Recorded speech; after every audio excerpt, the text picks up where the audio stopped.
ఏమి చెయ్యాలి, ఏమి చెయ్యకూడదు దేవుని సంఘం ఎరిగి ఉండాలి. దాని యాజకుడే, కాపరే బోధించాలి. నియామక కూటములకు రమ్మని సంఘాన్ని ఆయత్తపరచాలి. ప్రతిష్ఠితమైంది ఏదో, సామాన్యమైంది ఏదో జనులకు తెలుసుకునే మహోన్నతిని విద్య నేర్పాలి. ఆధ్యాత్మిక అనుభవాల్లో మొదటి మూలపాఠాలు ఉన్నాయి. బలమైన ఆహారం ఉన్నది, కొండ తేనె చుంటి తేనెలు ఉన్నాయి, మంచి గోధుమ పంట ఉన్నది.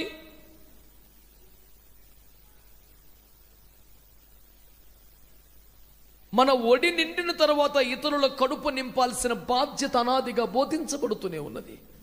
అందుకని హెబ్రీ సంఘానికి పౌలు రాస్తూ, కాలమును బట్టి చూస్తే మీరు బోధకులుగా ఉండవలసిన వారై ఉండగా దేవోక్తులలో మొదటి మూల పాఠములు ఒకడు మీకు మరలా బోధింపవలసి వచ్చినట్టు కోపడ్డాడు 5:12.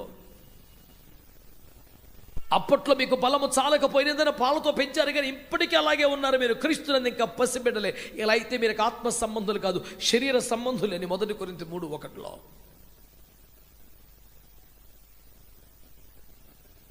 God was serious and matured Christianity. ఎదుగు బదుగు లేని పిల్లకాయ క్రైస్తవ్య విషయంలో దేవుడు కోపాన్ని మాట్లాడిన ప్రదర్శించిన వచనాలవే. కారణం ఏంటి? అవి బోధించట్లేదట సంఘంలో. మరి ఏం చేస్తున్నారు? ధర్మశాస్త్రాన్ని నిరాకరిస్తున్నారు, నియామకాలు బోధించరు, ప్రతిష్ఠితమైంది సామాన్యమైంది చెప్పరు.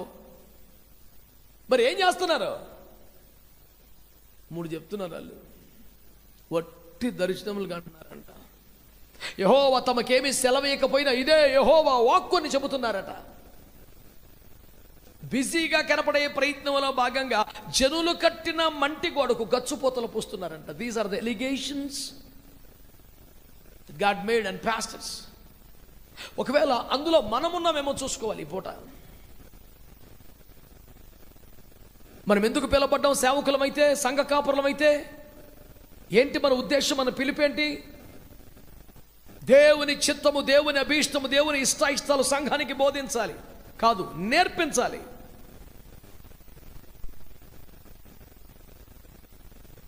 ఆయా నియామక కూడికలలో, సమయాలలో, ప్రార్థన వేళల్లో సంఘము ఏకీభవించినట్లుగా వారిని పురుగొల్పాలి.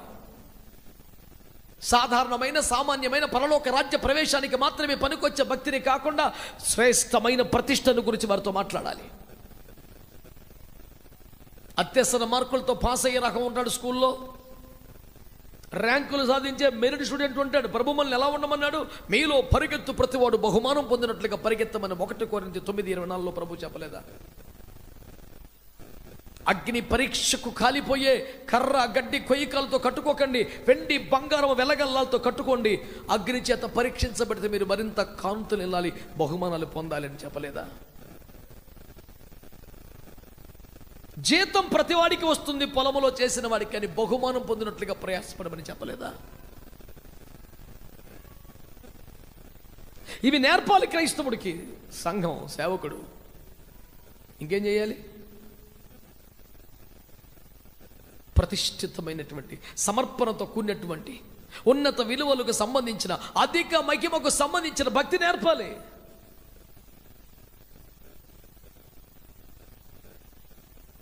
ఇది చేయకుండా ఏం చేస్తున్నారంట? ఏవేవో దర్శనాలు చెప్తున్నారంట. యెహోవా తమకేమీ సెలవేయకపోయినా ఇదే యెహోవా వాక్యాన్ని ప్రవచనాలు చెబుతున్నారట. అవి కాస్త జరగలేదు, ఫెయిల్ అయిపోయింది అనుకోండి, సవరణలు ఎలాగూ చేతనవును, ముందే ఉంటుంది ఉపాయం. ఒకవేళ ఫెయిల్ అయితే ఏం చేద్దామని ముందే ఒక సవరణ సందేశం రెడీగా పెట్టుకునేది, ప్రకటించేది. నేనంటాను, నీకు ఏమవసరం?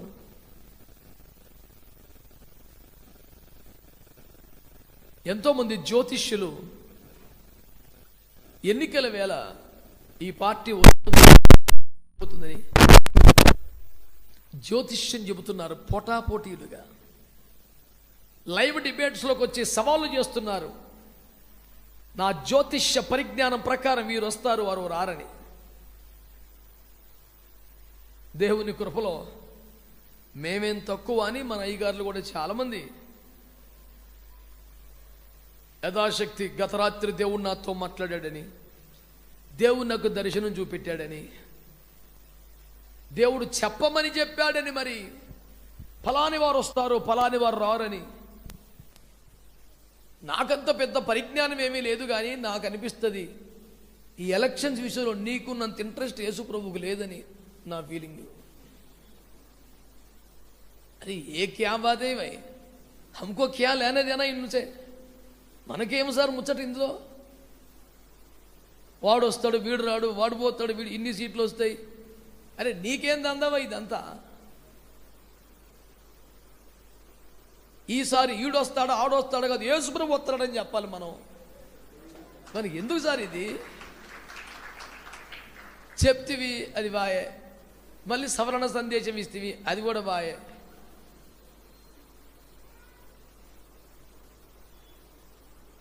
Please don't get me wrong. I'm not against any man of God. Why should I? నాకేం అవసరం, ఒకటి గురించి మాట్లాడాల్సినంత అవసరం నాకేమి లేదు కూడా. కానీ నేను చెప్తున్నాను, this is the allegation by God, not by Zephaniah. It's not me. పొట్టి దర్శనాలు కంటారంట, ప్రవచనాలు చెప్తారంట. అది కూడా యెహోవా తమకేమి సెలవీయకపోయినా ఇదే యెహోవా ఒక వాయిస్ మాడ్యులైజేషన్, ఒక రేంజ్, ఒక మెయింటెనెన్స్, దానికి కీబోర్డ్ బ్యాకప్, ఎకో సెటప్ ఇవన్నీ ఉంటాయి. ఈ సకల దరిద్రం పోగేసుకొస్తే వండి వార్చినటువంటి ఒక వంటకం, అది తిన్న వాళ్ళకి ఆరోగ్యం నాశనం. మనకు అవసరమా అని అడుగుతున్నాను నేను. రానివ్వండి సార్, ఎవరు వస్తే ఏమవుతుంది సార్, అందరం స్కూల్లో పెట్టలే అత అనుకోవట్లే. ఎవరు? జయప్రకాష్ నారాయణ గారిని లోక్సత్తా పార్టీ పెట్టాడే, ఒక ఐఏఎస్ అధికారి. ఆయన ఎప్పుడు చెప్తాడు, ఆటగాళ్ళు మారుతున్నారు కానీ గేమ్ రూల్స్ మాట్లేదు, అదే గేమ్ వచ్చేది ఫలితం అదే, వేస్ట్ సార్ అని. అది వాస్తవం. ఈ టీం పోతే ఆ టీం వస్తుంది కానీ అదే గేము, అదే లెక్కల మొత్తం అదే. ఈసారి వీళ్ళు బౌలింగ్ చేస్తారు, నెక్స్ట్ సారి బాల్ బ్యాటింగ్, అంతే. ఈ మాత్రం దానికి మనం ఓ బట్టలు చించుకొని, రంగులు పూసుకొని, జెండాలు పట్టుకొని, ప్రతిష్ట సమర్పణ తొంగలో దొక్కి సర్వనాశనం అయిపోయి ఏదో ఒక రంగు పూసుకొని ఆదివారం మాత్రం మళ్ళీ తెలుపు పూసుకొని తగలపడాల్సిన కర్మ మనకేమిటి? ఎవరు మనసులో నొప్పిస్తే మన్నించండి. ఈ మాత్రం కడిగి పారేయకుండా ఉండడానికి నేను బతికిలేను భూమి మీద, నా డ్యూటీ ఇది. నన్ను ఒకడు మొన్న అడిగాడు, అన్న నువ్వు ఎప్పుడు ఇదే గొడవ ఏంటి నీకు అసలు? నేను చెప్పాను, అరే బాబు నేను ఒక వాషింగ్ మిషన్లో ఉంటానురా, నన్ను అనకాపల్లిలో పెట్టినా అమెరికాలో పెట్టినా ఉతకడమే వస్తుంది. నన్ను సంగీత కళాశాల తీసుకెళ్తే నేను ఒక పాట పాడమంటే వాషింగ్ మిషన్ ఏడబడుద్ది, దానికి రేవేయటం ఒకటే వచ్చు.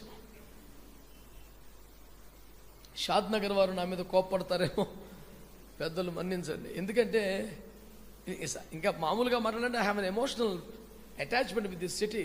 My grand pa belongs to Shad Nagar. మా డాడీ మా తాతయ్య ఈ పట్టణానికి సంబంధించిన వారు. కొంతమందికి పాస్టర్ టిఎస్ శాస్త్రి గారి పేరు తెలిసి ఉండవచ్చును. He was the pioneer pastors of Shad Nagar IPC church. Later it became WME church in some other moments. Warangal Azam Jahi మిల్స్లో ఒక ఆఫీసర్గా పనిచేస్తూ క్రైస్తవ వ్యతిరేక భావజాలతో రగిలిపోతున్న కాలంలో పిఎం సామెల్ గారి ప్రసంగాన్ని అడ్డుకోవడానికి ఓ బ్యాచ్ని వేసుకుని కర్రలు వేసుకుని వెళ్ళాడట మా తాత. ఆయన ప్రసంగాన్ని విని మారు మనసు పొంది కర్రలు పడేసి పశ్చాత్తపడి ప్రార్థన చేసుకుని బాప్తిసం పొంది వరంగల్ ఐపీసీ చర్చ్ మెంబర్గా కొంతకాలం ఉండి తర్వాత షాద్ నగర్ పంపబడి ఇక్కడ ఐపీసీ సంఘాన్ని స్థాపించి పరిచయం చేసి తర్వాత వరంగల్ ఐపీసీకి సేవ చేసి ప్రవచన రీతిగా పిఎం సామెల్ గారి చేత ఏలూరుకు పంపబడి ఏలూరు కేంద్రంగా దాదాపు ఆ రోజుల్లోని 16 దేశాల్లో విస్తృతమైన పర్యటనలు చేసి ఆ కాలంలోనే కనీసం ఒక 70,000 సుమారు బాప్తిస్మాలు ఇచ్చారని వినికిడి. ఎంత నిజమో మనకు తెలియదు, జనం చెప్పుకునే ముచ్చట. మేము ఉన్నోళ్ళం కాదు, చూసిన వాళ్ళం కాదు అంటారట. విస్తారమైన సేవలు చేసి ఎక్కడి నుండి పట్టుకెళ్ళి హోలీ ల్యాండ్ ట్రిప్లో యోర్దాన్లో బాప్తిసం ఇస్తారే అట్లా కాకుండా అక్కడోళ్ళకే యోర్దాన్లో బాప్తిస్మాలు ఇచ్చినటువంటి సేవలు చేశారు వాళ్ళు. వారికి 5 కుమారుల్లో 3వ కుమారుడు యొక్క చిన్న కుమారుడిని మేము పుట్టి పెరిగిందంత ఏలూరు, సేవ అంతా విశాఖపట్నం. గతంలో ఎప్పుడో ఒకసారి షాద్ నగర్ ఐపీసీ చర్చిలో ఒక ప్రసంగం చేసిన గుర్తుంది. అది కూడా జ్ఞాపకాల దొంతరలోకి జారిపోయింది. మళ్ళీ ఈ పూట ఎంతమంది దైవజనులతో కలుసుకునే అవకాశం కల్పించారు. షాద్ నగర్ దైవజనులందరికీ వందనాలు. Course we don't have any rational feelings, అలాంటి ఏమి లేవు. అన్నీ యేసుక్రీస్తులో సమాధి చేసి పరేసాం. మనందరం క్రీస్తు రక్తంలో ఒక్క శరీరం అందలి అవయవాలు, అంతవరకే. దేవునికి స్తోత్రం కలుగునుగా. హల్లెలూయా. ప్రభునందు ప్రియులారా, మరి ఏం చేస్తున్నారు వీళ్ళు? ఈ దర్శనాలు, ఈ ప్రవచనాలు, మరి బిజీగా కనపడే సేవ ఏమిటట? జనులు కట్టిన మట్టి గోడకి ఏం చేస్తున్నారు? గచ్చుపూత పూస్తున్నారట.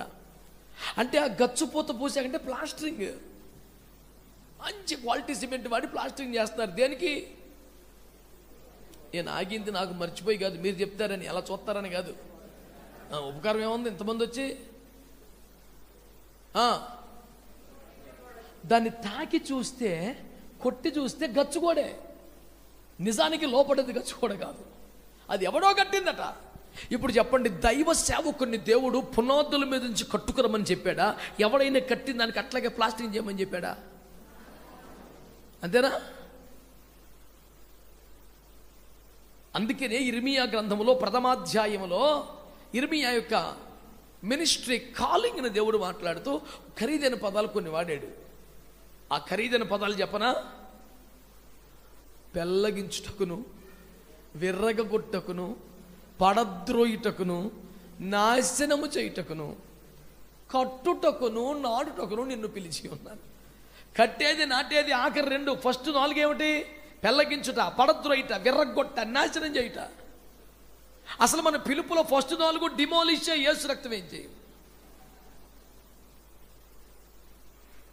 భక్తులు ఎవరూ స్పందించట్లేదు. బైబిల్లో అలా ఉందా లేదని పరిశోధనలో పడ్డారు. ఇప్పుడు అలా అయితే తెమలదు సార్, రాకడ వచ్చేస్తుంది. మీరు అలా అయితే ఎలాగూ? అందరూ అయ్యగారులే కదా, వాక్యం ఎరిగిన వారే కదా అని చెప్పేసి నేను తీయండి, చదవండి అంటలా. టైం నేను కూడా తొందరగా మళ్ళీ ఎయిర్పోర్ట్కి పోయి ఫ్లైట్ పట్టుకొని పోవాలా.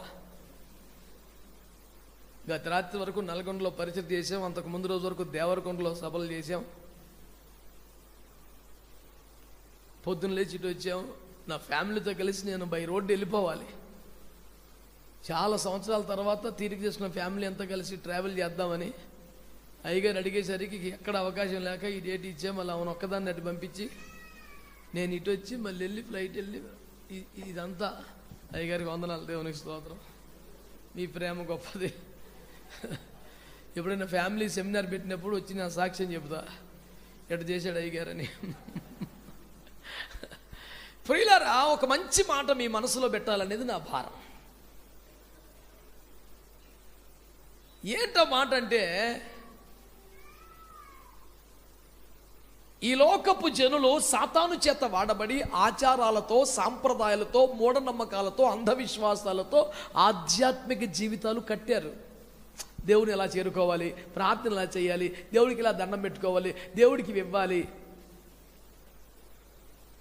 ఆరాధన అంటే ఎలా చేయాలి, ప్రార్థన అంటే ఎలా, అన్ని జనాలు గట్టిన గోళ్ళే. దైవ సేవకులు దేవుడు ఏం చెప్తున్నాడు? నువ్వు వీటిని పడగొట్టాయి, పెళ్ళగించి అవతల పడే, విర్రగొట్టాయి. ఎందుకంటే వ్యక్తుల హృదయాల్లో సాతాను సామ్రాజ్యం ఉండొచ్చు. వ్యక్తుల హృదయాల్లో దేవ విరోధమైనటువంటి ఏదైనా ఒక విగ్రహం ఉండొచ్చు. వ్యక్తుల హృదయాల్లో వేళ్లతో పెళ్ళగించవలసిన భయంకరమైన పాపం ఏదైనా ఉండొచ్చు. ఒక విశ్వాసిని దైవజనుడి చేతికి దేవుడు అప్పగిస్తే ఆ దైవజనుడు ఏం చేయాలి? అతనిలో ఉన్న సాతాను సామ్రాజ్యాన్ని కూలద్రోయాలి, సాతాను ప్రతిష్ఠించిన విగ్రహాన్ని పడగొట్టాలి. ఏదైనా భయంకరమైన లోతుగా వేళ్ళునుకు పోయినటువంటి ఒక పాపం ఉంటే పెళ్ళగించాలి. ఇవన్నీ చేసి అతడిని దేవుడు నివసించే ఒక మహిమ మందిరంగా అపోస్తలుడు, ప్రవక్తలు వేసిన పునాది మీద కట్టుకుంటూ రావాలి. ఇంత సాగు ఎవడు చేస్తాడని ఆల్రెడీ ఉన్న గోడకే ప్లాస్టింగ్ చేసి, దేవుడు కృపను బట్టి ప్రభు మాకు ఇచ్చిన బలమైన పరిచర్య, very good believer and strong family in the church. Strong family in the sense ఇంకో చర్చికి వెళ్ళడం, దశమ్మకి ఇవ్వటం మాండు. That is the strongest fight. ఆడ అవసరమైతే చర్చి అన్న మానతాడు కానీ ఇంకో చర్చికి వెళ్ళడు. అది స్ట్రాంగ్ బిలీవర్ అంటే. ఎందుకంటే వాడి చుట్టూ డినామినేషన్ గోడ కట్టి పెట్టాడుగా. ఇప్పుడు విడిపించబడ్డ గాడిద మీద యేసు ఎక్కాలి. అక్కడ ఇప్పించి ఈడింటికాడు కట్టుకుంటే గాడిదకి విడిపించిన సుఖమే ఉంది దరిద్రమని. పాపంలోంచి విడిపించావు, డినామినేషన్లో కట్టేశావు, దేవునికి స్తోత్రం. సాతాను నుంచి విడిపించావు, నీకే కట్టుకున్నావు, యేసుకి ఎప్పుడు ఇస్తావు? ఇది గాడిదల పక్షంగా. నేను వినిపించుచున్న వాటి రోదన. భక్తులు సెల్ ఫోన్లు మోగించుచున్నారు, వాటిని దయతో బంధించమని కోరుతున్నారు. It's a basic manners when you come to the presence of God. It cannot be tolerated. Whosoever you are, it's my humble request, please make it silent. Otherwise you will face some violent words, nobody can stop that. కనుక జనులు కట్టినటువంటి మట్టి గోడకు పోద్దామా అయ్యగారులు, మీరు చెప్పండి. ఏమిటి వ్యూహాత్మకమైన మౌనం? పర్వాలేదు, స్పందించండి. అరే ఆమ్నే బయటికి బాధ్యత కన్నా అవి అలాగే చేద్దామా? ఎవడ కొట్టిన గట్టి గోడకి ప్లాస్టరింగ్ వేసేసి ఏంటా ప్లాస్టరింగ్? నాగార్జున సిమెంటా, ఏసీసీ కాదు, ఎవడి డినామినేషన్ సిమెంట్ అడిది. ఎవడు ఏ ప్లాస్టింగ్ చేసినా లోపల ఉంది మాత్రం ఆడుగట్టిన మట్టిదే. అందుకని 20 ఏండ్ల బిలీవర్ కూడా పెళ్ళి వచ్చేప్పటికీ ఆ కులాన్ని బయట తీసుకొస్తాడు. లోపల ఉంది. బలలో పాలు పొందినప్పుడు దేవుని కృపలో కులం గుర్తురాదు, యేసు రక్తం ఏం చేయి. మనమందరము ఒక్క శరీరమని అవయములను గుర్తించుచున్నాము. ప్రభు యొక్క బలలో చేయుడి సంగమా. ఆమేన్, హల్లెలూయా. కూతురు పెళ్ళి కొడుకు పెళ్ళి వచ్చినట్టుగా వాళ్ళెవరో నీకంటే పరిశుద్ధుడే, నోరు మూసుకొని చేసుకో. పిష్టి బుద్ధులు, పనికి మళ్ళీ ఎంక్వైరీ. ఏమిటా దరిద్రమని? ఇప్పుడు పొలములోంచి గోధుమలు కోసుకొచ్చి కొట్లో వేశాక, రోట్లో దంచాక, పిండి చేశాక, ఒక రొట్టె అయ్యాక ఇది ఏకింతంటే ఎవడు చెప్తాడు సార్? ఒక రొట్టెగా మారాం కదా సార్ మనం. ఇంకా మళ్ళీ దరిద్రం ఏమిటి? బాప్తీసం పొందినప్పుడు ఏం పాతి పెట్టేవరా? మళ్ళీ సంకలో బయటికి లేస్తే బయటికి ఈ దరిద్రం నశించును గాక. అది ఆ పాటి రోషం అని ఉండాలి అసలు అయ్యగారులుగా ఉన్నా. అవును సార్, మనకు ఆ విషయంలో చాలా సీరియస్గా ఉండాలి. నువ్వు తప్పిపోయిన కుమారుడు ఇంటికి వస్తే సంతోషం, కానీ అలవాటు అయిపోయింది 2 పంది పిల్లలు తెచ్చుకుంటే బాగోదు. దరిద్రం వదిలేసి రావాలా? నువ్వు రా, నీ చోటు నీకు ఉంది మళ్ళీ, కానీ పందులను తేబాకు దరిద్రం అని. ఏదో చెడ్డం, నాశనం అయ్యాం, లోకంలో పడ్డాం, తండ్రి ప్రేమ ఎదురు చూస్తుంది, దేవుని దీర్ఘ శాంతం ఇంకను కనిపెడుతుండగా వచ్చాం. స్నానం చేసిరా అని కూడా అనకుండా మీద పడి ముద్దు పెట్టుకున్నది ప్రేమ తండ్రికి ఉంది. మరి అదే మరి చెప్పింది.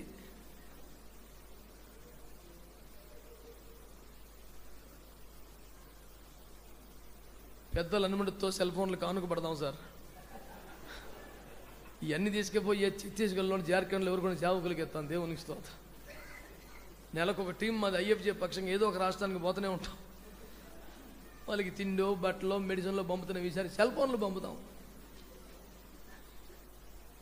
బహుశా ఎవరో ఈసారి సెల్ ఫోన్లు పంపమని కూడా ప్రార్థన చేస్తున్నారేమో.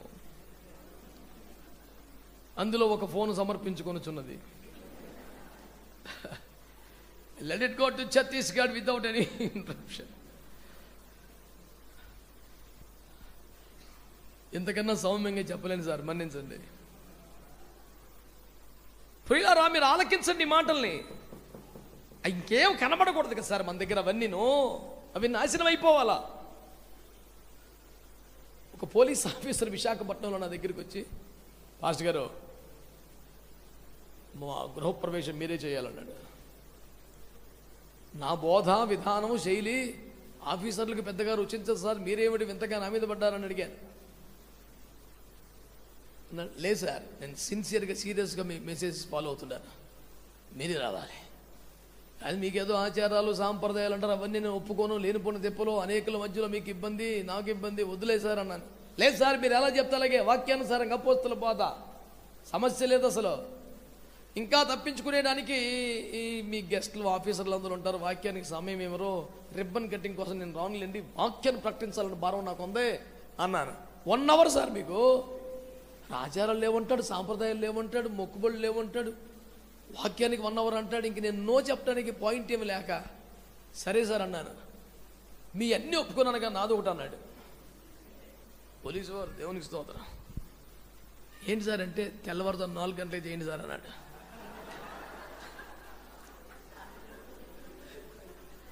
క్యా ముసీబత్ మేము పడిగాయి అంటే వీడు ఎవరి దగ్గరకు పోయి చూపించుకొని వచ్చాడు. 4 గంటలకి బ్రహ్మ ముహూర్తం, ఎవరు చేసినా పర్లేదు, ఎక్కడ చేసినా పర్లేదు, 4ంటికి డోకా ఉండదని చెప్పాడు అంటాడు. ఇప్పుడు ఆ ముచ్చట్లన్నీ తెలియని వాళ్ళమా మనం? అయ్యేమి లేవులే సార్, ఏదో ఊరకట్ట పెట్టారు. మనమంతా ఒకటే బ్యాచ్ చేసి రక్తం ఇచ్చి ఇట్లా నేను చెప్పాను, sir you came to wrong address, you can leave, I will not come. ఏదో ఒకటి నేను అనేది ఏంటంటే పైకి ఏం కనపడుతుంది?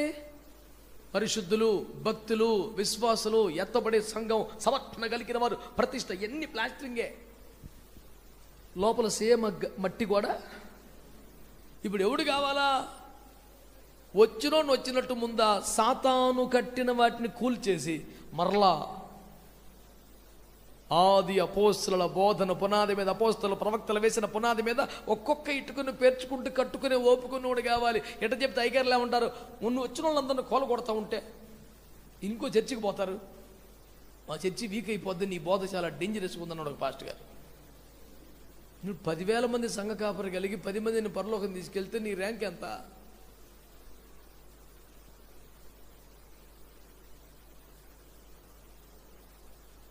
ఈ గుంపు కాదండి, జనాన్ని చూసుకొని మా సంఘం, అమ్మో నా జనం, అక్కడ ఎంతమంది నుంచోబెట్టగలవు? మరి ఎంతో ప్రయాసపడ్డాం కానీ వారు రాలేదు ప్రభా. చెడ్డదాసుడా అనే పదం వచ్చేస్తుంది. ఇక్కడ మేనేజ్ చేయగలం సార్, యేసుప్రభు ముందు ఏం పని చేయవు సార్. నీ ఫలం ఏది? ఫలం లేకపోతే ఇంక ఎక్స్ప్లెనేషన్ ఉండదు, నరికవతలు బారేయటమే. ఫలింపని ప్రతి చెట్టు వివరణ ఇవ్వవలను, షోకాస్ నోటీస్ జారీ చేస్తాము, ఏముండవు sir, నరికవతలు బారేయటమే. Unless and until you bear a fraud, you cannot stand before Jesus Christ in his return. For he is coming in the fullness of his glory and power. అంత తమాషా ముచ్చటం కాదు యేసు ముందు నిలబడటం అనేది. మన ఫలంతో నిలబడాలి మనం. ఇదిగో ప్రభా నేను చేసింది ఇది, ఇదిగో ఈ 10 చేశాను, ఈ 5 చేశాను, అటు నిలబడాలి. రుమాలను మూట కట్టి పెద్ద పెద్ద మాటలు మాట్లాడితే కడపట కాసు చెల్లించేదాకా అవతల వారెత్తాడు యేసు రక్తం ఏం చేయి. ఇలాంటి ఘోర పరిస్థితులు ఉన్నాయి. ఇప్పుడు సేవ విఫలమైపోయిందా కాదా? ఏం మాట్లాడలేదు మీరు? ఏం చెప్పమంటారు? సాక్ష్యం నాది అంటావేంటి? కొమ్మ తీసుకెళ్ళి ధర్మశాస్త్రం నిరాకరిస్తున్న వ్యక్తివి నీవేనా? వట్టి దర్శనాలు చెబుతున్నావా? వ్యర్థమైన ప్రవచనాలు మాట్లాడుతున్నావా? జనులు కట్టిన మట్టి గోడ గచ్చుపోతలు కోస్తూ మెయింటైన్ చేసేస్తున్నావా? ఇలా సేవ జరుగుతూ ఉంటే దేవుని కోపం రాదా? మీరు చెప్పండి. మాట్లాడలేదు కదా. సంఘం ఇట్లా ఉంటే సమాజం ఎట్లుందంట? సేవే ఇంతగా పతనం అయిపోతే, సేవకులే యాజకులు ఇంతగా దిగజారిపోతే సమాజం ఎట్లుంటుంది? సమాజం ఎట్లుందంట? దోపుతో బలత్కారంతో నిండిపోయిందంట. జనులు కట్టు తెగించి వ్యభిచారులు అయిపోతున్నారంట. విధవరాళ్ళు ఇండ్లు దిగమింగుచున్నారంట. దోపిడీ, బలత్కారం, పాపం సమాజంలో పెరిగిపోయిందంట. అంతేగా మరి. సంఘంలోనే సేవలోనే క్వాలిటీ లేకపోతే ఇక సమాజం ఏముంటుంది సార్? సర్వనాశనం అయిపోయింది. ఇప్పుడు చెప్పండి, సంఘములో సేవకులు విఫలమైపోయారు, సమాజంలో పాపం ఎక్కువైపోయింది, దేవుని కోపం వస్తుందా రాదా? అక్కడ రాసిన పాయింట్ ఏంటంటే, సమాజము లోపట పాపం పెరిగిపోతే, సంఘము లోపట సేవ విఫలమైపోతే, సేవకుడు వ్యర్థుడైపోతే, ఇంత జరిగినా దేవుని కోపం రాలేదట. ఏమొచ్చిందట? సేవ విఫలమైపోయింది కనుక, సమాజం చెడిపోయింది కనుక, ఇంతగా చెడిపోయిన సమాజంలో విఫలమైపోయిన సేవలో నేను దేశమును పాడు చేయకుండా బ్రద్దలైన సందులు నిల్చునకు తగినవాడు ఒక్కడైనా ఉంటాడని దేవుడు దేశమంతా వెతికాడంట. ఒక్కడైనా ఉంటాడని అక్కడ రాసిన మాట, ఒక్కడును నాకు కనబడనందున నా క్రోధము నేను ఆ దేశం మీద కురుమరించదను, నా ఉగ్రతాగ్ని చేత వారిని శిక్షించదను, ఇదే యెహోవా వాక్కు అన్నాడు. మీరు పట్టుకోవలసిన పాయింట్ ఏంటంటే, శ్రద్ధగా నోరు తెరిచిన ఆన్సర్ చెప్పండి సార్. సేవ విఫలమైపోయిందా లేదా? మాట్లాడాలి మంచిగా. సమాజం చెడిపోయిందా లేదా? దేవుని కోపం వచ్చే పాయింట్ కాదా అది? అయినా కోపల్లా. సేవ విఫలమైపోయినా, సేవకులు పతనమైపోయినా, సమాజం నాశనం అయిపోయినా, ఉగ్రత కురుంబరించే పాయింట్ కోసం చూడకుండా ఉగ్రతను ఎలా ఆపొచ్చు అని చూస్తున్నాడు. ఎలా ఆపొచ్చు అనుకున్నాడు? నేను దేశమును పాడు చేయకుండా దేశం యొక్క ప్రాకారములు దిట్టపరచుటకు బ్రద్దలైన సందుల్లో నిలబడ్డకు. అంటే ఈ గోడ ఉంది, పగిలిపోయింది, క్రాక్ ఫిల్ చేసేవాడు ఎవడన్నా దొరికితే బాగు చేద్దాం. దేశమును పాడు చేయకుండా దిట్టపరచాలి అంటే ఇంకొంచెం స్ట్రాంగ్ చేద్దాం అనుకున్నాడట.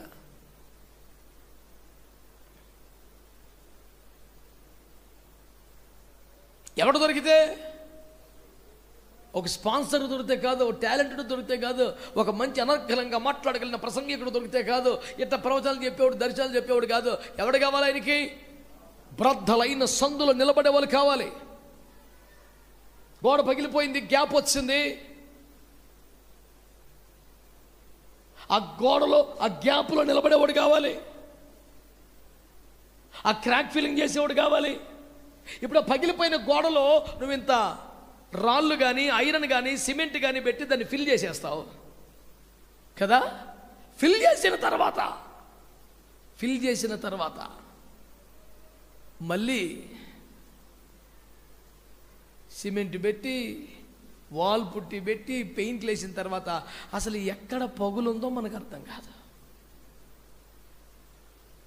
గోడ మళ్ళీ దిట్టపరిచిపడుతుంది, స్ట్రాంగ్ ఉంటుంది, బ్రహ్మాండంగా ఉంటుంది. నా పాయింట్ ఏంటంటే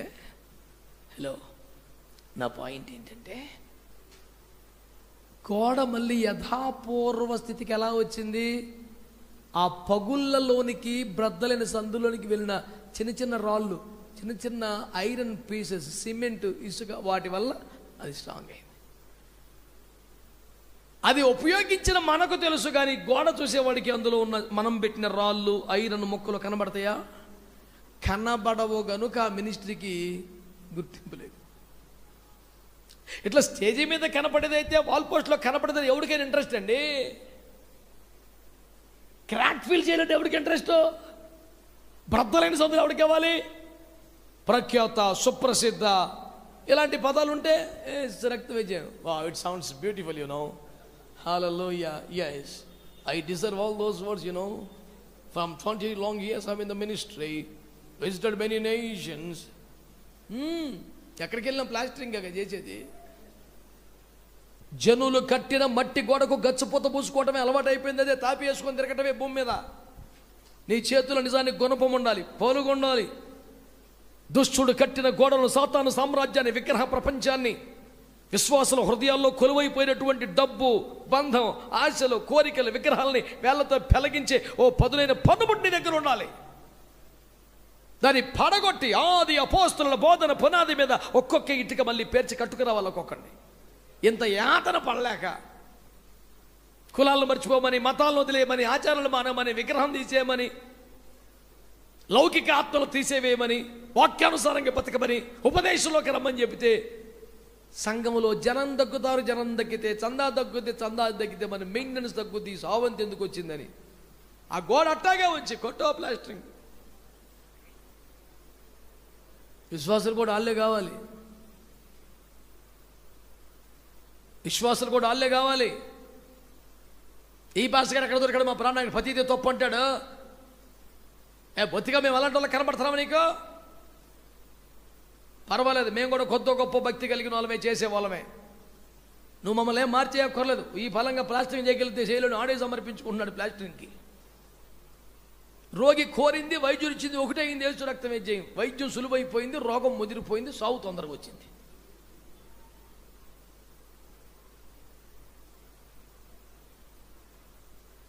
అందుచేత నా మనం ఏమిటంటే, దేవుడికి ఎవరు కావాలి ఇప్పుడు? ఆ బ్రద్దలైన సందులోకి వెళ్ళేవాడు కావాలి. ఆ గ్యాప్లో నిలబడేవాడు కాదు. గోడ పగిలిపోయింది, ఈ గోడకి ఆ గోడకి మధ్యలో గ్యాప్ వచ్చింది, దాన్ని నింపేవాడు కావాలి. దేవునికి సమాజానికి మధ్యలో గ్యాప్ వచ్చింది, దేవునికి ప్రజలకు మధ్యలో గ్యాప్ వచ్చింది. ప్రభు ప్రజలతో మాట్లాడడానికి ఇష్టపడట్లా.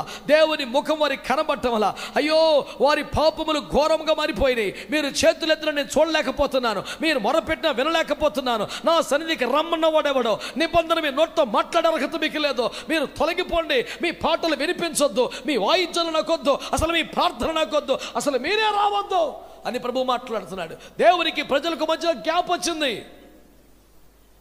In such pathetic condition in Christian society,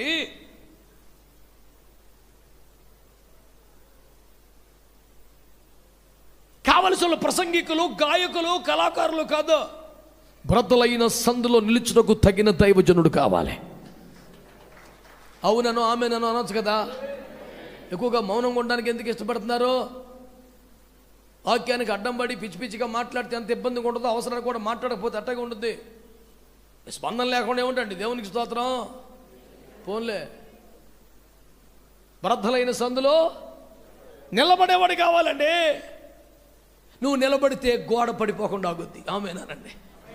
దేశమును పాడు చేయకుండా ఆపుతాను, ప్రాకారమును తిట్టపరుస్తాను, దేశమును మరలా కనికరిస్తాను. సేవ పతనం అయిపోయింది, సంఘం నాశనం అయిపోయింది, సమాజం చెడిపోయింది, అయినా ఉగ్రతను కుమ్మరించను, కోపాన్ని పంపించను. నేను కొంచెం ఓపిక పడతాను. మీలో ఎవడైనా ఒక్కడు బ్రద్దలైన సందులోకి రాగలిగితే, అనగా దేవునికి ప్రజలకు మధ్యలో నిలబడగలిగితే, క్షమించగలిగే దేవుడికి మారు మనసు పొందాల్సిన ప్రజలకి మధ్యలోకి రాగలిగితే, నేను ఉగ్రతను ఆపేస్తాను, దేశాన్ని కనికరిస్తానన్నాడు. ఒక యూనిట్గా నీ ఫ్యామిలీని తీసుకో, నీ గ్రామాన్ని తీసుకో, నీ సంఘాన్ని తీసుకో, దేశాన్ని తీసుకో. దేవునికి కోపం కలిగించే పరిస్థితులు లేవా దేశంలో? ఏమిటా సైలెన్స్? దేవునికి ఉగ్రత కురిపించాలనే కోపం వచ్చే పరిస్థితులు జరగట్లేదా కుటుంబంలో, సంఘంలో, సమాజంలో? మరి ఆ కోపాన్ని ఎట్లా ఆపుదాం? కలెక్టర్ ముందు 10 వేసుకొని కూర్చున్నట్టు కాదు. ఎట్లా చేయాలి? ఇప్పుడు బ్రద్దలైన సందులోకి రావాలి, చీలిపోయిన 2 గోడల మధ్యలోకి వచ్చి నిలబడాలి, క్రాక్ ఫిల్ చేయాలి. God is expecting somebody who can stand in the gap, not on the platform, you know. వేదికకి నిలబడేవాడు, అనగ్రహంగా మాట్లాడేవాడు, అద్భుతాలు చేసేవాడు, యెహోవా ఏమి సెలవిచ్చకపోయినా ఇదే యెహోవాకి అని చెప్పేవాడు, బాగా తిని పడుకుంటే వచ్చిన కలని దేవుడు చూపించాడని చెప్పేవాడు. ఈడి కాదు మనకు వచ్చేదే. జనులు కట్టిన మట్టి గోడ గచ్చు పోతలు కూసుకునే వాళ్ళు కాదు మనకు కావాలి. గోడ పడిపోకుండా కాపాడేవాడు కావాలి, ఉగ్రతను ఆపేవాడు కావాలి, దేవుని కోపాన్ని ఆపేవాడు కావాలి. ఎమ్మెల్యే గారితో క్లోజ్గా ఉండేవాడు, ఎంపీ గారితో షేక్ హ్యాండ్ ఫోటోలు ఇంటి నిండా పెట్టుకునేవాడు కాదు, దేవునితో కలుసుకోగలిగిన వాడు, కోపాన్ని ఆపేవాడు కావాలి. That is the desperate need of the church today.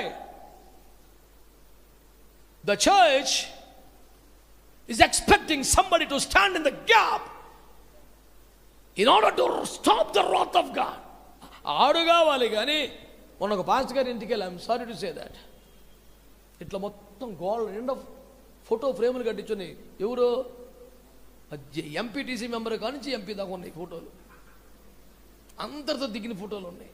And nothing wrong, it's okay, తప్పేం కాదు. నేను అలాగ తదేకం చూస్తుంటే ఆ భక్తుడు మురిసిపోతున్నాడు, ముసిముసిలో అనుకున్నాడు. నేను అన్నా ఇవన్నీ అంటే, అవునన్నా దేవుని కృపను బట్టి నాకు అందరూ బాగా చాలా అన్నాడు. నేను అన్నాను, చాలా సంతోషం అన్నా, చాలా అద్భుతం, కానీ ఇందులో ఒక్క దైవజనుడితో కూడా ఫోటో లేదేమి అంటే తడబడుతున్నాడు. వాడు ఎవరితో, దైవజనులతో కలవడు, పొద్దున్న ఒక ఆరుదత్తాడు వెళ్ళి పార్టీ కాడ. శక్యమైతే మనుషులందరితో సమాధానంగా ఉండమని వాక్యం ఉంది కనుక నువ్వు 10 మందితో మంచిగా ఉంటే నాకు నొప్పి ఏముంది, దేవునికి స్తోత్రం. కానీ ఆ 10 మందిలో ఒక్కడు కూడా పరిశుద్ధులు లేడా, ప్రార్థన పరులు లేడా, అభిషక్తులు లేడా, ఆత్మపూర్లు లేడా, మొత్తం బ్యాచ్ అదేనా?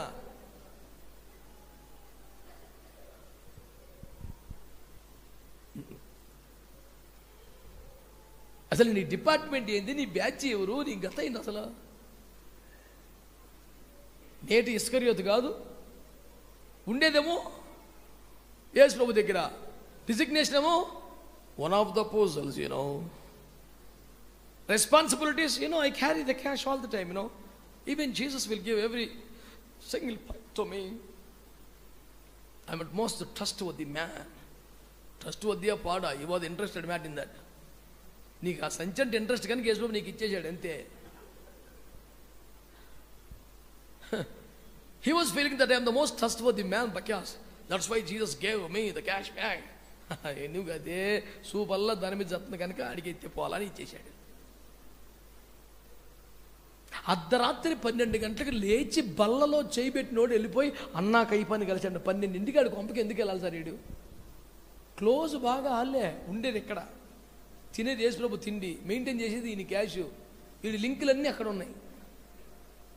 ఎవరు మాట్లాడతలేదు ఏంది?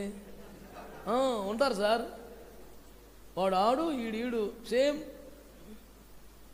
అవసరమైతే యేసు ప్రభుని 30 రూపాయలకు అమ్మేస్తాడు వీడు. గట్టిగా మాట్లాడితే యేసు ప్రభు కన్నా బరబ్బను కోరుకుంటాడు. వీడు ఇన్ని సంవత్సరాలు ఇక్కడ ఉన్నాడని పేరు తప్ప ఈ బ్యాచ్ అంతా అదే. నీ లింకులు ఎవరితోరా, నీ ఫోటోలు ఎవరితో, నీ ఫ్రెండ్షిప్ ఎవరితో, నీ చాటింగ్ ఎవరితో, అసలు ఎవరితో క్లోజ్గా ఉంటావు, ఆడే నువ్వు. అసలు ఎవరు నన్ను బాధ పెడితే క్షమించండి, ఇలాంటి విషయాల్లో నాకు విపరీతమైన ఆవేశం వచ్చేస్తుంది. మనం అందరితో సమాధానంగా ఉండాలి, పరిశుద్ధులతోనే సహవాసంగా ఉండాలి. ఎందుకు సార్ మనకు అవన్నీ? ఎందుకు అవన్నీ మనకు అవసరమా?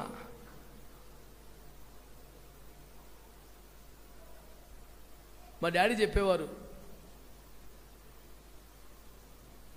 हर एक आदमी को हेलो बोलने लगना है ना. कई लोग हले बोलते अब चलो बोलना है. हर एक आदमी तो हेलो मत बोलो. कई लोग होता हम उन लोग हेलो बोलने से अब सिंपली चलो बोलो, हेलो मत बोलो. కొన్ని రకాల బ్యాచ్లు ఉంటాయి అంటే భూమి మీద వాడు హలో చెప్పినా హలో చెప్పొద్దు, హలో చెప్తే చలో అనాలంట. ఎందుకంటే ఏక్ నెంబర్గా శైతానేవో ఆడు పలకరిస్తాడు హలో అని. హలో అన్నవాడు కరజాలను ఇచ్చావా లాక్కుపోయినోడే. చాలా డేంజర్. ఎవరు పడితే వాళ్ళతో కలవబాకు. మీరు అవును ఆమెను అంటారు, అవునన్నా ఏంటి సార్ మీ నా అకౌంట్ నెంబర్ ఇచ్చానా? ఆ దరిద్రం 30 సంవత్సరాలు లేదు, ఇంకెప్పటికి రాదు. ఎందుకంటే సైలెంట్ అయిపోతున్నారు. ఆ బ్యాచ్ కాదు ఇది. చిచ్చి చిచ్చి చిచ్చి అసలు ఆ గొడవ లేదు.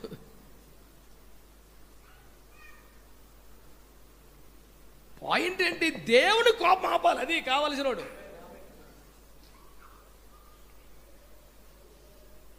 నేను పోలీసు వాళ్ళతో టచ్లో ఉంటా, ఎమ్మెల్యే గారితో టచ్లో ఉంటా, ఎంపీ గారితో టచ్లో ఉంటా. దీని మొదలు దేవుడు ఒకసారి నేను టచ్ చేస్తే బాగుండు. అసలు మార్పు వచ్చి ఉండేది. దేవుడు నిన్ను తాకలేదు, నువ్వు అందరినీ తాకుతున్నావు వెళ్ళి.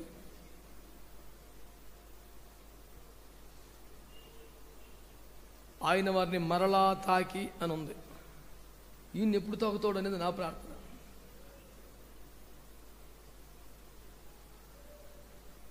సార్ సామెతల్లో ఒక మంచి మాట రాశాడు సార్. ఆడెవడోనంట దాటిపోవచ్చున్న కుక్క చెవులు పట్టుకుంటాడంట. ఎందుకు సార్? నీకేం పనిరా?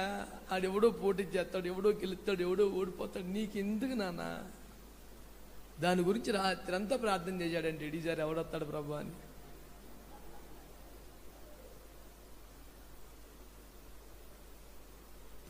నెబుకద్నెజరు వస్తే ఏంటి, దర్యావేష్ వస్తే ఏంటి, బెల్షస్సరు వస్తే ఏంటి, ఎవరు వచ్చినా దానియేలే యేసు రక్తం ఇచ్చేయి. ఎవరొస్తే మనకేంటి సార్? నీ భక్తి నువ్వు చేసుకోవాలా, జాగ్రత్తగా బతకాల, ప్రార్థన చేయాలి అందరి కోసం. కళలకు అర్థం చెప్పబడిన విజిటింగ్ కార్డు కొట్టించుకొని ఎవడొస్తే ఆడి దగ్గరికి వెళ్ళి కార్డు పోచుతావు వెళ్ళి. పనికి మాలి పనులన్నీ.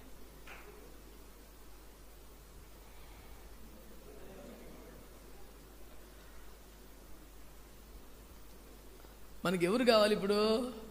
చమత్కారంగా వాయించగలిగిన వారు, అనర్గళంగా మాట్లాడగలిగిన వారు, శ్రావ్యంగా పాడగలిగిన వారు, బేభత్సంగా మేనేజ్ చేయగలిగిన వారు, పెద్దవాళ్ళతో టచ్లో ఉండగలిగిన వారు, అక్కడక్కడ విలేకరుల సమావేశాలు ఎరగదీయగలిగిన వాళ్ళు వీళ్ళు కాదు. దేవుని కోపం దేశం మీదకి రాకుండా దేవుని కోపాన్ని ఆపగలిగినోడు కావాలి. నేను దేశమును పాడు చేయకుండా ప్రాకారమును దిట్టపరచుటకు తగినవాడు. దేవుని కోపం ఆపుటకు తగినవాడు. స్టేజీకి తగినోడివే, కమిటీకి తగినోడివే, పెద్ద వాళ్ళు కలవటానికి తగినోడివే, అన్నిటికీ తగినోడివే. కోపమును ఆపుటకు తగిన వాడివా? కాకపోతే ఇంకెందుకు మరి? కుర్రోడు ఒడ్డు పొడుగు రంగు అన్నీ బాగున్నాయి, కానీ ప్రాణం పోయింది. ఏం చేయాలి? సమాధే, ఇంకేం చేస్తాం? ఒడ్డు పొడుగు బాగున్నాయి సార్, ఏ క్లాస్ అని పిల్లోడు సార్ అటు పెట్టుకుంటామా? చచ్చిపోయాడు, ప్రాణం లేదు. ఊపిరి లేనప్పుడు ఇంకెందుకండి? సేవకుడు ఏం చేయాలి? కోపాన్ని ఆపాలి, ఉగ్రతను ఆపాలి. అలాంటి ఒక్కట కనపడితే దేశానికి దేవుడు కోపాన్ని ఆపేస్తాడంట. ఆమేన్, హల్లెలూయా, హల్లెలూయా. చదవక్కర్లేదు కానీ సంఖ్యాకాండం 16వ అధ్యాయంలో కోరహ ఉదంతములో దేవునికి విపరీతమైన కోపం రేపిన దరిమిలా దేవుడు మోషే అహరోనులతో ఏమన్నాడు? మీరు ఈ సమాజం నుండి పక్కకు తొలగుడి, ఒక్క దెబ్బతలను చంపేస్తానంటాడు. నాకు ఆ మాట చాలా ఇష్టం. ఏంటంటే మీరు ప్రక్కకి జరిగితే నేను కొడతాను, జరగకపోతే that is the range of the prophets of God. మోకరించిన ప్రతిసారి నాకు దుఃఖం వస్తుంది, ప్రభువా ఇన్ని సంవత్సరాలు సేవ చేసాము, ఇంత ప్రసంగాలు చేసాము, ఇన్ని వేల బాప్తిస్మాలు ఇచ్చాం, కానీ ఆ స్థాయికి ఇంకా రాలేకపోయాం. దేవుడు అంటాడు, రేయ్ నువ్వు జరుగు, పక్కగానే చంపేస్తాను అన్నాడు.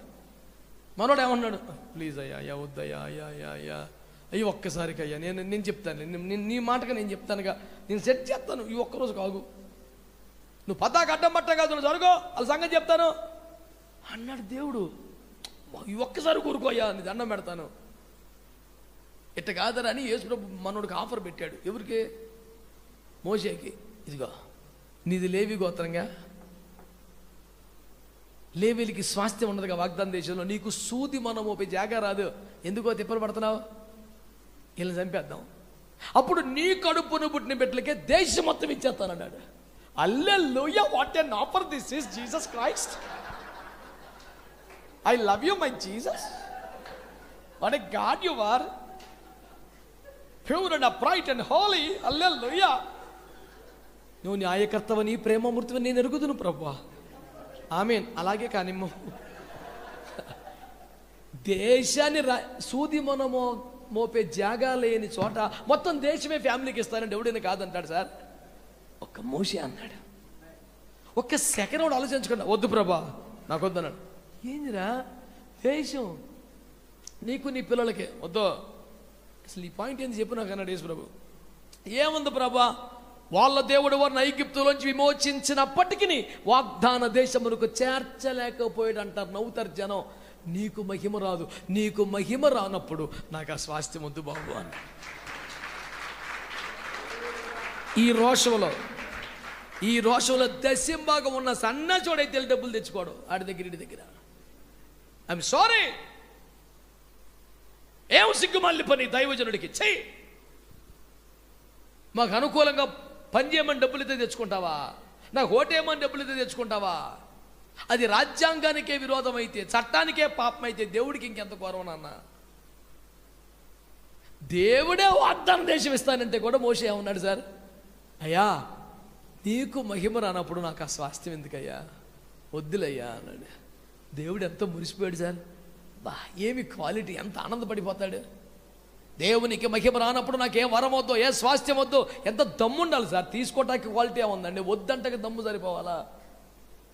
అడుక్కునేవాడు కూడా తీసుకుంటాడు, తీసుకునేవాడు క్వాలిటీ ఏముంది?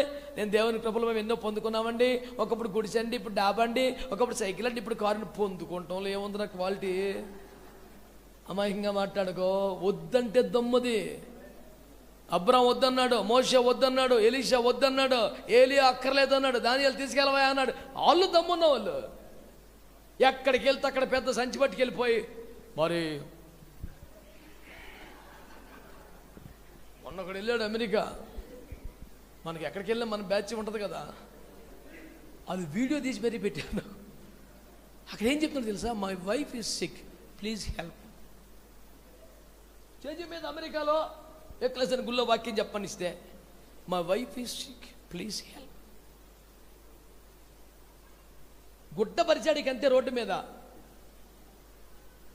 ఎన్ని తల్లచినా ఏది అడిగినా కూర్చున్నాడు రోడ్డు మీద కొట్టేసిపోయి, my wife is sick please help. తలకో డాలరు తలకో $10 వెళ్తున్న అన్ని మూట కట్టుకొచ్చి ఇక్కడికి వచ్చాక సాక్ష్యం ఏంటి, శంషాబాద్ ఎయిర్పోర్ట్ దగ్గర ఎక్లెసన్ బ్యానర్ విజయశ్యములో విస్తృతంగా ఘనముగా వాడబడి తిరిగి వచ్చిన మా దైవజనుడు. అడి వీడియో నా దగ్గర ఉంది, యేసు రక్తం చేయి. చర్చిలో మరి దేవుని కృపను బట్టి అమెరికా సంయుక్త రాష్ట్రములో రాష్ట్రము కలిగిన దైవ సేవ ఏంటిది? అది my wife is sick please help. అరే थोड़ा बहुत शर्म आना चाहिए भाई. ఛీ, నేను చెప్పేది ఏంటి, దేవుని కోపాన్ని ఆపేవాడు కావాలి. దేవుడు మోషేతో అహరోనుతో మీరు జరగండి పక్కకి, ఒక్క దెబ్బకి నాశనం చేస్తానంటే, అయ్యా ప్లీజ్ అయ్యా ప్లీజ్ అయ్యా. 106వ కీర్తన 23వ వచనం ఏమన్నాడు, ఆ రాత్రంతా మోషే యెహోవా సన్నిధిని నిలబడి వారికి అడ్డుపడెను. రాత్రంతా 30 లక్షల మంది జనాలకు ఒక్కడు అడ్డుపడ్డాడు సార్. ఏం దైవజనుడు సార్, అసలు 30 లక్షల జనం అండి, ఒక్కడు నువ్వు జరగండి, అయ్యా ప్లీజ్ అయ్యా ప్లీజ్ అయ్యా ప్లీజ్ అయ్యా.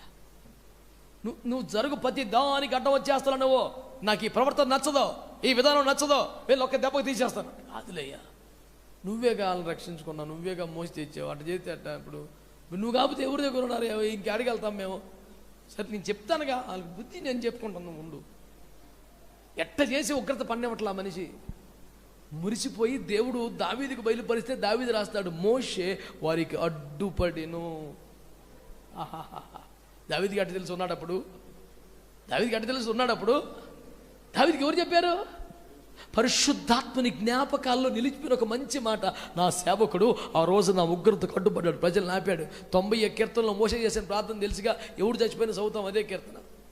అదొక అర్థం పడతలేని సందర్భం, తర్వాత చెప్తాలే. అందులో మోషే రాసిన ఒక పాయింట్, నీ ఉగ్రతను భరించుచనే మా దినములన్నీ గడిపితిమి. ఆ మాటతో నేను ఏకీపించలేకపోయింది చాలాసార్లు. మోషే దేవుని ఉగ్రతను అనుభవిస్తూ బతికాడా? నా ఫీలింగ్ ఏంటి, మోషే దేవుని కృపను అనుభవిస్తూ బతికాడని, మేఘంలో కూర్చున్నాడని, ముఖాముగ్గా చూశాడని, మేఘం కిందే నడిచాడని, రోజు దేవునితో మాట్లాడాడు. 80 పగళ్ళు 80 రాత్రులు నాన్ స్టాప్గా ఫేస్ టు ఫేస్ దేవుని చూసిన వాడని. ఆ 90 కీర్తన దండరాయమంటే ఏమని రాద్దును? నీ కృపను అనుభవించునే మా జీవితం అంతా గడిపితేమని రాయాలి. కానీ మోషే అంటే నీ ఉగ్రతను అనుభవిస్తేనే మా బొత్తికల్లా కలిసిపోయింది. మోషే ఎందుకు ఉగ్రత అనిపించాడు? బ్యాచ్ ఏదో తిరుగుబాటు, ఏదో పనికిమాలి పని, ఏదో పాపం, ఏమో కోపం వస్తుంది. ఆయన దుష్టత్వమును చూడలేని నిష్కలంక నేత్రము కలిగిన వాడు. ఆయన కోపము త్వరగా రగులుకొను. ఆయన ప్రతి దినము కోపపడును, ప్రతీకారము చేయదు, ప్రతి దండన చేయడు. భయంకరమైన దేవుడు. ఇన్నున్నాయి మనకి, ప్రేమమయ్యా, కృపామయ్యా, దయామయ్యా, 3 తెలుస్తున్నాయి. ఇవన్నీ ఉన్నాయిగా.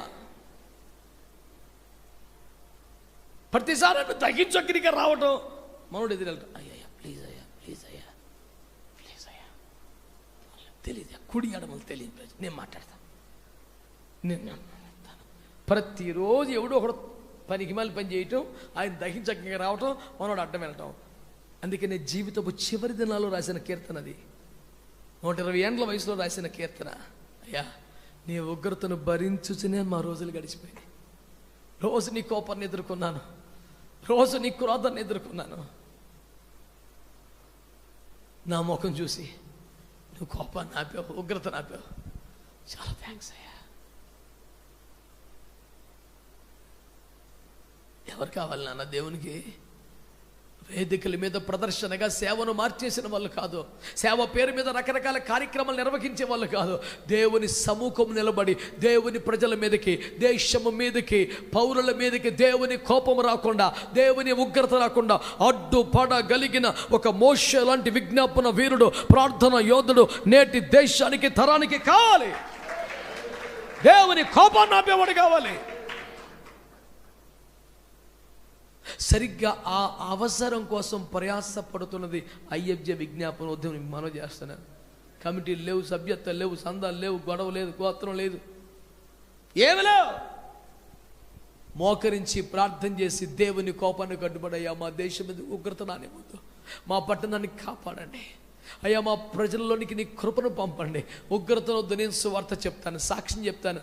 సొదొమ గొమొర్రాల మీదకి దేవుని అగ్నిని కురిపించడానికి తీక్షణమైన కోపావేశంతో యెహోవా వెలుచుండగా అడ్డుపడిపోతున్నాడు అబ్రాహాము. వెళ్ళి అయ్యా 50 మంది ఉంటే 45, 40, 35, 30, 25, 20, 15, 10 ఇన్ని మాటలు దేవుడితో మాట్లాడచ్చా? నా ఆత్మ నరులు ఎల్లప్పుడు వాదించదు, ఒకసారి 2 సార్లు అని చెప్తున్నాడు దేవుడు. ఇన్ని మాటలు మాట్లాడటం ఏంటి? ఆ భయం ఆయనకు కూడా. అందుకనే బూడిదని ధూళిని నీతో మాట్లాడి తెగిస్తున్నాను. ఎందుకు తెగించడం? భయం వేస్తుంది. ఇన్నిసార్లు మాట్లాడకూడదు, ఇన్ని మాటలు మార్చకూడదు. కానీ ప్లీజ్ అయ్యా, నేను సాక్ష్యం చెప్తాను, సువార్త చెప్తాను, కాళ్ళు పట్టుకుంటాను, హెచ్చరిక చేస్తాను. నాకు ఒక ఛాన్స్ అయ్యి నేను ఆ ఊర్లోకి వెళ్ళి వస్తాను. ఒక్క 10 మంది దొరికితే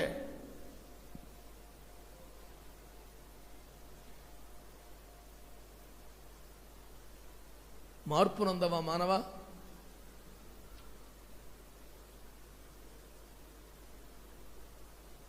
ఎన్నిసార్లు చెప్పించుకోవడం అవమానకరం, మంచిది కాదు.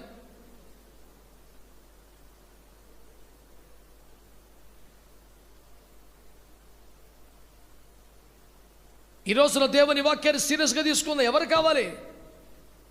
దేవుని కోపాన్ని ఆపేవారు కావాలి. దేవుని కోపాన్ని ప్రసంగంతో ఆపొచ్చా? దేవుని కోపాన్ని మంచి ఆర్గనైజల్ స్కిల్స్తో ఆపొచ్చా? లీడర్షిప్ క్వాలిటీస్తో ఆపొచ్చా? దేంతో ఆపుతాం సార్ దేవుని కోపాన్ని?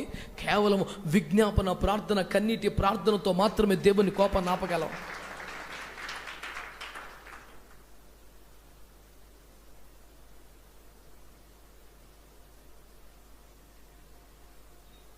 ఈ కాలానికి, ఈ దినానికి, ఈ సమయానికి కావలసిన అత్యవసర సేవ ఏంటి తెలుసా? విజ్ఞాపన పరిచర్య. దేవుని కోపానికి ఎదురెళ్ళిపోవాలి, అడ్డుపడిపోవాలి. తెగులు బయలుదేరిపోయింది, అదొక దూత. ఎవరోటి నిలబడ్డారు, ధూపం వేస్తూ అహరోను వచ్చాడు. ప్రభా, ఎవరో పాస్ట్ గారంట అడ్డం వచ్చున్నాడు, వేసేయమంటావా? నోరు మూసుకు వెనక్కి వచ్చాయి. అక్కడి నుంచి వచ్చాం, ఇప్పటికే చాలామందిని వేసేసాం. కమిషన్ మధ్యలో వచ్చేస్తే బాగోదు, వేసేస్తా. నువ్వు వేయలేవరా, ధూపం వేస్తున్న యాజకుడు వెనక్కి వచ్చాయి. ఆ యాజకుడి చేతిలో రాజకీయ పార్టీల జెండా, అయ్యో వాడు ఎవడో ఇచ్చిన సొమ్ములు ఉంటే వేసేయచ్చు, కానీ అతని చేతిలో ఉన్నది సువర్ణ ధూపార్తి. నువ్వు వేయలే, వెనక్కి వచ్చాయి. దేవునికి స్తోత్రం. మాట్లాడతలేదు మీరు? నీ చేతిలో ఏముంది? ఆరోన్, నీ ధూపార్తి ఎక్కడ? బలిపీఠపు నిప్పులు వేసుకుని బయలుదేరో. మృతులకు సజ్జుల మధ్యలో నిలబడి ఇప్పటికే తెగులు బయలుదేరిపోయిందని మోషే స్వరం వినగానే ఇప్పుడు చెప్తే అలాగండి, ముందు రాత్రి ఎస్ఎంఎస్ పెడితే అగ్గి ఎద్దును కదా, ఇప్పుడు చెప్తే ఎక్కడ తీసుకొచ్చేస్తాం? You must send a gentle reminder for tomorrow. You may go and stand before the people. Aaron అనగానే ఎస్, అగ్ని ఏదంటే రెడీ, మండుతున్న బలిపీఠకెళ్ళిన సేవ ఆరోన్ది. ఈ ఆర్పేసుకొని జెండాలు వేసుకొని తిరిగినోడు కాదు. తెచ్చే అనుకోండి, ఆ దరిద్రం లేదో. అర్ధాంతరంగా చెప్తే రెడీగా మండుతున్న బలిపీఠం కలిగిన సేవ గనక సువర్ణ ధూపార్తి పట్టుకొని వెళ్ళి బలిపీఠం నిప్పులు నింపుకొని చతుర్ర విధములైన పరిమళ ద్రవ్యంలో పొడిగా పెట్టుకొని రెడీగా ఉన్నాడు గనక ధూపం వేసి నిలబడ్డాడు. తెగులు ఆగిపోయింది, యేసు రక్తం ఇచ్చేయం. దేవుని కోపాన్ని ఆపేవాడు కావాలి, తెగులు నాపేవాడు కావాలి, ఉగ్రత నాపేవాడు కావాలి, ప్రాకారమును పడగొట్టుకుని ఆపేవాడు కావాలి, దేశమును దిట్టపరిచేవాడు కావాలి, వృద్ధులైన సందులు నిలబడేవాడు కావాలి. ఇప్పటికే పాస్టర్లు ఉన్నారు, ఇప్పటికే ప్రసంగికులు ఉన్నారు, ఇప్పటికే అన్ని రకాల తాంత్రికులు ఉన్నారు. కావాల్సిందల్లా దేవుని కోపాన్ని ఆపేవాడు కావాలి, ఉగ్రతను ఆపేవాడు కావాలి. ఈ డిపార్ట్మెంట్లోనే ఖాళీలు ఉన్నాయి, అన్ని ఫిల్ అయిపోయినాయి.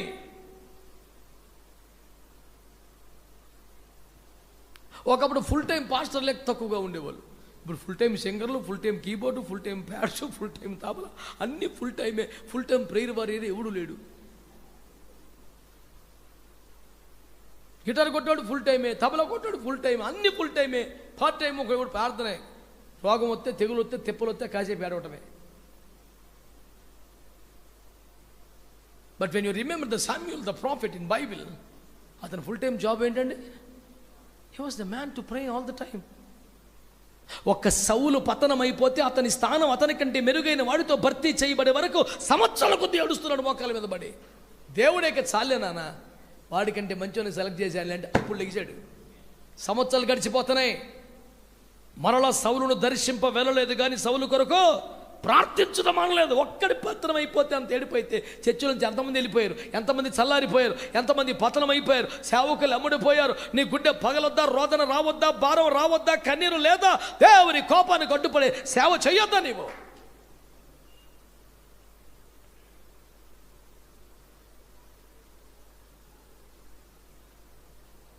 మళ్ళీ ఒక పాస్టర్స్ ఫెలోషిప్ పెట్టడానికో,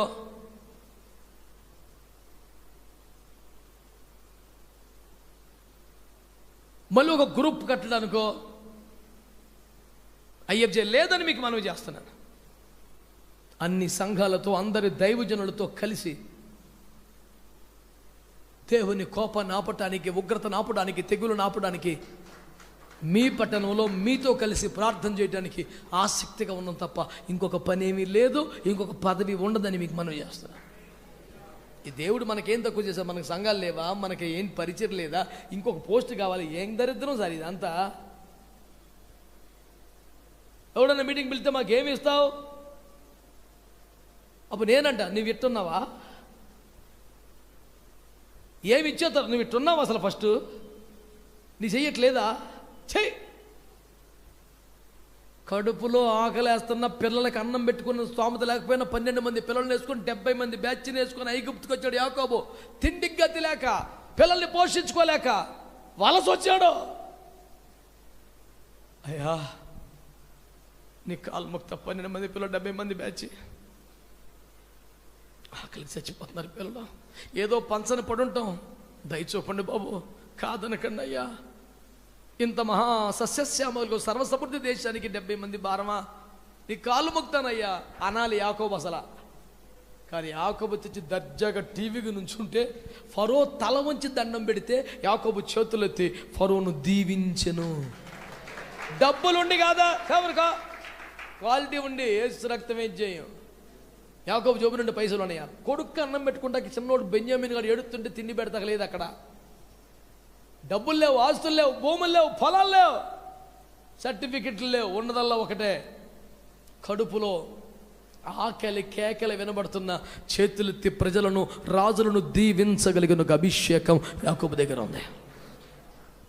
మీకేమన్నా మీరు అట్టగా మాట్లాడి మీరు బాగా దీవించబడి ఉంటారు. మాకు మరి అప్పుడప్పుడు ఇలా కనపోతే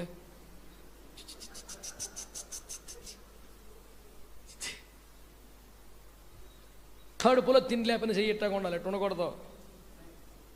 ఏలియాకి ఇల్లు ఉందా మాట్లాడరా, మంచి చొక్కా ఉందా, బుల్లెట్ తిరిగేవాడా, రాయల్ ఎన్ఫీల్డా, ఏముంది సార్ ఆయనకి. ఒక్కసారి యజబెల్ దగ్గరికి వెళ్ళి అమ్మ మీరు సూపరో, ఆ రాజుగారి దేవుంది అసలు నువ్వే బేబత్సం అంటే మనోడు కోరిన వరాలను ఇచ్చేస్తుంది సైతాన్. అది ఆ సైతానికి ఎట్లాంటోడు ఇట్లాంటి మాటలు చెప్తే ఇక చాలా అసలు. ఎందుకంటే నిజంగానే ఆహాబు ఆ రకముడు. ఆహాబు రకం మీకు చెప్పనా, ఎట్లాంటోడు తెలుసా, రోడ్డు పక్కనే ద్రాక్ష తోట నచ్చిందంట. ఆ రైతు దగ్గరికి వెళ్ళి నాకు ఆ తోట నచ్చింది కొనుక్కుంటాను, డబ్బులు ఇస్తాను నీకు అమ్మేమన్నాడంట రాజుగారు. అన్నాడు అమ్మ నేను అమ్మను, మా నాన్నగారు సెంటిమెంట్ నేను ఉంచుకుంటాను అన్నాడంట. ఆడు ఇంటికి వచ్చి మంచం ఎక్కి ఏడుతో పడుకున్నాడు. ఆడేమో రాజు అండి. చిచ్చి వాళ్ళ భార్య వచ్చింది, ఏమి నా అమాయక భర్త ఎందుకు ఎడుచుచున్నావు అని అంటున్నావు. నాకు అది నాకు తోట నచ్చింది, వాడు ఇవ్వట్లేదు. శరం లేనివాడా ఏడుచుకుంటూ పడుకుంటా బాపా అని అన్ని తిట్టి కత్తేసుకొని గుర్రం వేసుకెళ్ళి సాగుకుంటే తోటలోకి వచ్చి సంతకాలు ఎట్టిచ్చేసి పెట్టుకొచ్చి ఇదిగా తీసుకుంటే అప్పులు వేసి కూర్చొని ఫోన్ చేస్తున్నాడు వీడు.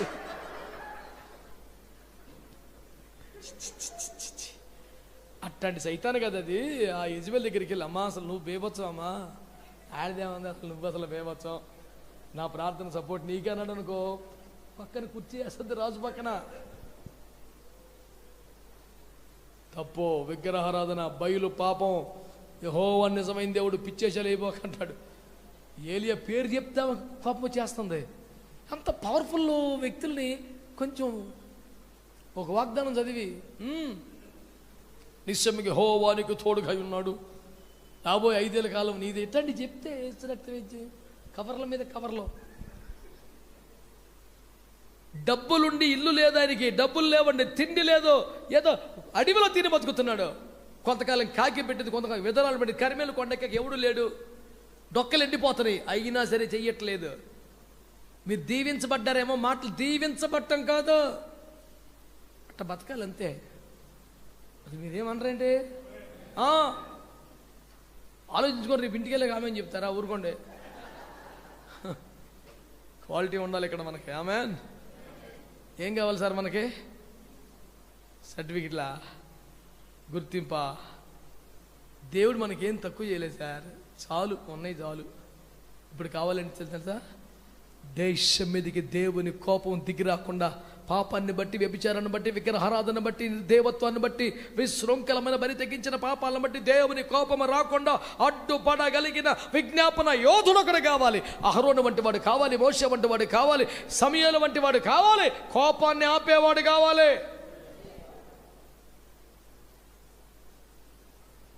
ఎవరి సంఘం వాళ్ళది, ఎవరి సేవ వాళ్ళది, ఎవరి దర్శనం వాళ్ళది, ఎవరి పరిచయం వారిది, ఎవరి ఆత్మీయ నాయకత్వాలు వారికే, ఎవరు ఆత్మీయ నాయకులకు వారికే దశభాగాలు చెల్లించుకోవాలి. అయ్యబ్జలో తీసుకోరు ఎవరు, మరేంటి కలిసి ప్రార్థన చేద్దాం, ఇంకో పనే లేదు. నాకు కాలు బాగలేక కూర్చున్నాను కానీ అయ్యబ్జీ అంటే అసలు కుర్చీతో సంబంధం లేదు, మోకాలు వేయటమే దేవునికి స్తోత్రం. మా అయ్యగారులు అందరూ నెలకు 1-2 అయ్యబ్జీలకు వెళ్తారు, నేను నెలకి 24 అయ్యబ్జీలకు వెళ్తానండి. 24x3, అందులో 1 గంట ఒకవేళ నేను మిస్ అయినా 2 గంటలు కనీసం మోకాలు వేయవలసిందే. నా వ్యక్తిగత ప్రార్థన కాకుండా, సంఘ ప్రార్థన కాకుండా, కుటుంబ ప్రార్థన కాకుండా అయ్యగారులతో ఏమైనా కరువయ్యా, ఏమైనా అడుక్కోవడానికా? రక్తం విజయం ఇవ్వాలేదో కొంచెం గడిచి గడ్డకెక్కం కాదు, వారానికి 5 రోజులు నీళ్లు తాగినప్పుడు కూడా సౌండ్ ఇదే, రక్తం విజయం.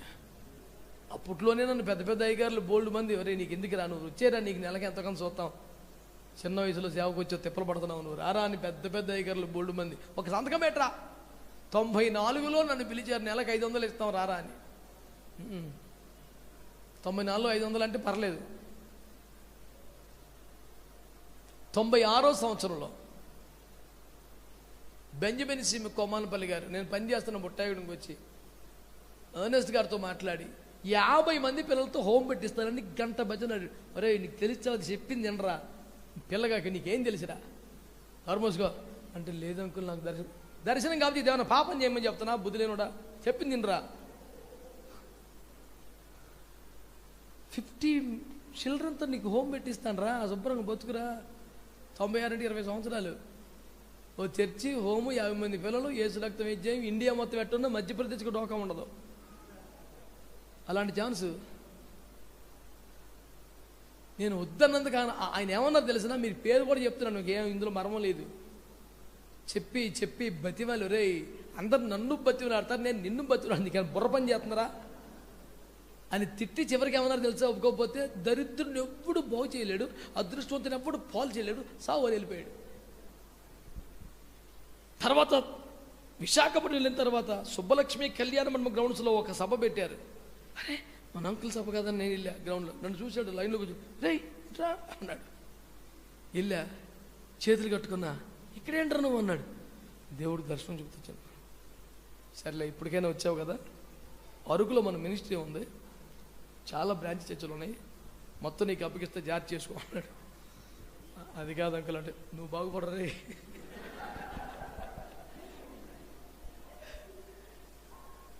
ఆ తర్వాత పెద్ద పెద్ద సెమినార్స్ రాజమండ్రిలో, విశాఖపట్నంలో నిర్వహించి సేవకుల కూడికలు ఏర్పాటు చేసి వారిని గెస్ట్ స్పీకర్గా పిలిచి చూసి ఎంతో సంతోషపడి గుండెలు కత్తుకుని, ఒరే ఏంటి ఇదంతా, దేవుని కృప, మీ అందరి ప్రార్థనలు అయ్యా, చెమర్చిన కళ్ళతో నేను ఎందుకు చెప్తున్నానంటే, ఇవ్వాలేదో కొంచెం రోడ్డు మీదకి వచ్చి లైన్ ఎక్కాడు, ఆడ చూసిన ఫోటో కనపడుతుంది కాబట్టి సౌండ్ పెంచాడు కాదు, అప్పటి నుంచి ఇదే సార్.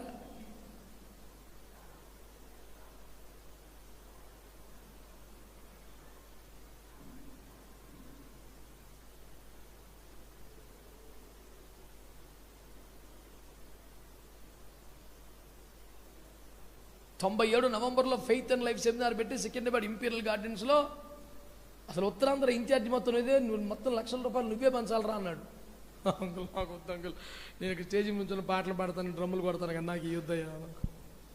ఈడు ఉన్నాడు చూడు, ఈడు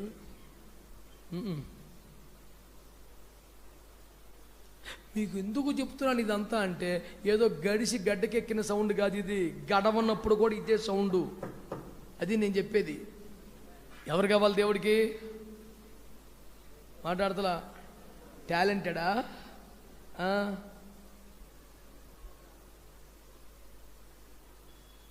దేవుని కోపాన్ని ఆపగలిగిన వాడు. భారతదేశం మీదకి దేవుని కోపం రాకుండా, భారతదేశం మీద దేవుని ఉగ్రత రాకుండా, బరత్తలైన సందులు నిల్చుటకు తగిన వాడు ఎవడైనా ఉంటే ఆ ఒక్కరిని బట్టి దేవుని కోపం ఆగుద్ది, దేశం కాపాడబడుద్ది. ఈ దేశంలో ఒక్కరు లేడా? హలో, ఈ రాష్ట్రంలో ఒక్కరు లేడా? షాద్ నగర్లో ఒక్కరు లేరా? ఖచ్చితంగా దేవుని కోపం ఆగుద్ది, మన ప్రజలు రక్షించబడతారు. ఆమె చివరికి ఒక మంచి ప్రశ్న, దేవుని కోపం ఆపాలి అంటే ఏ పార్టీ అధికారంలో ఉండాలి? నీకేమన్నా బుర్ర ఉన్న ప్రశ్న అని అసలు అది నీకు ఎందుకు రా సంబంధం? ఎవరున్నా మన ఏడుపు మందే, మన ప్రార్థన మందే. మనల్ని తిట్టే వాళ్ళని, కొట్టే వాళ్ళ కోసం కూడా ఏడిచి ప్రార్థన చేయటమే మన డ్యూటీ. మనకున్న సిద్ధాంతం ఏంటి? పైనుండి ఇవ్వబడితే తప్ప అధికారం ఎవరికి రాదు, దేవుడే ఇచ్చాడు, ఎవరికి ఇచ్చినా మనం ఏకీపించి ప్రార్థన చేయటం మనకి. ఆమేన్. ఆమేన్. వాళ్ళు మారుతుంటారో, మన దేవుడు మారనివాడు. తాను మారని వాడయుండి కాలములను ప్రభుత్వం మార్చుచున్నవాడని దానియేలు 2:20 వాక్యం చెబుతున్నాడు. మహిమ కలిగిన శాశ్వతమైన దేవుని రాజ్యం కొరకు మనం సిద్ధపడాలి. మన సమూహాన్ని సిద్ధం చేయాలి. మన దేశం ఉగ్రత పాలు కాకుండా, మన పట్టణం మీదకి దేవుని కోపం రాకుండా అడ్డుపడగలిగిన విజ్ఞాపన పరిచర్య చేసేవాడు కావాలి. ఆమేన్, ఆమేన్. అబ్రహాము సొదొమ కోసం లోతు విషయంలో అడ్డుపడ్డాడు. ఇజ్రాయేలుల కోసం ప్రతిసారి మోషే అడ్డుపడ్డాడు. తెగులు వచ్చినప్పుడు అహరోను అడ్డుపడ్డాడు. ప్రజలు ఐగుప్తుకి వెళ్ళిపోతుండే యెహోషువ కాలేబులు అడ్డుపడ్డారు. ఇది నాన్న దేవుని కోపానికి అడ్డుపడే ప్రసంగము, పాట కాదు, విజ్ఞాపన పరిచర్య చేసేవాళ్ళు కావాలి. మీ వ్యక్తిగత ప్రార్థన జీవితంలో విజ్ఞాపన సమయాన్ని పెంచండి. దేవునికి అడ్డుపడే వారిగా మారండి. నెలకు ఒక్కసారైనా ఐఎఫ్జే విజ్ఞాపనోద్యమం కలిసి ప్రార్థన చేయడానికి ఇష్టపడండి. దేవుడు మిమ్మల్ని, మీ సంఘాలను, మీ ప్రాంతాలని ప్రార్థనాత్మత నింపి ఆశీర్వదించునుగాక.